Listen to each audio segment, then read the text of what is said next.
Hey guys, level 3 introduction here. Remember the embedded assessment?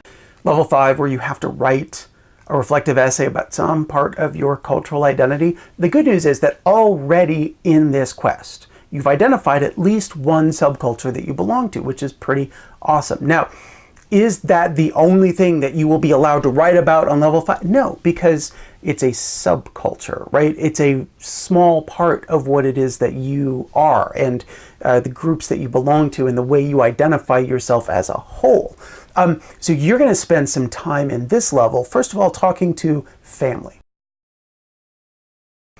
Now, I know that not everybody likes their family, not everybody has access to their family. So if there's a particular reason why you don't think you can complete that part of this activity where you interview some family members, let me know. If you just skip that part of this level, then I don't know what you're thinking in your head, and I will think you were just a bad student, and you're not a bad student.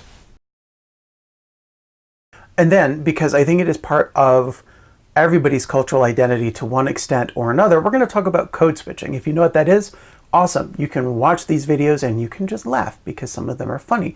If you don't know what code switching is, you can watch the videos and laugh and learn because they're not only funny, they're good examples of how code switching works.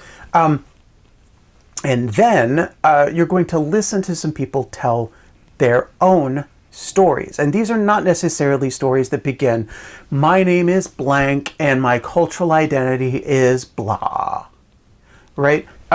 But they're telling a narrative from their life that sheds some light on their cultural identity. Every one of the stories that are linked to in your level document that you can listen to, every one of them is either a young person, somebody approximately your age telling their own story, or somebody older who is telling a story about when they were approximately your age. So I want you to think about how, even though you may believe you don't have a culture, and yes, you earlier got into an argument with your family because they said your culture or your heritage is blah, and you disagree. Listen to the way these storytellers illuminate their cultural identity through a narrative. How many do you have to listen to? Because if you look at that page, there are like 1 billion of them. I think it's somewhere near 20. You can listen to as many as you need to, but what I want you to do is reflect on a couple, 3 of them. What are some things that are common among the ones that you have listened to? Because if you are going to write something about your own cultural identity, maybe sort of latching onto some ideas that other people have had that have been successful and worked for them in telling about their cultural identity, maybe you want to know what techniques those people are using. Oh, hey, I just looked at my notes. It's actually 15 stories, not 20. And then finally, the final activity for this level is the one that you will hate me for the rest of your life. Because whereas you are listening to a bunch of stories and figuring out what they all have in common when people are telling their own narratives, the final activity is that you tell the story. You're going to stand up to the class, you're going to talk for a couple of minutes, you're going to tell a very short but true narrative about your own life. You're going to do it without notes, like the storytellers that you are listening to.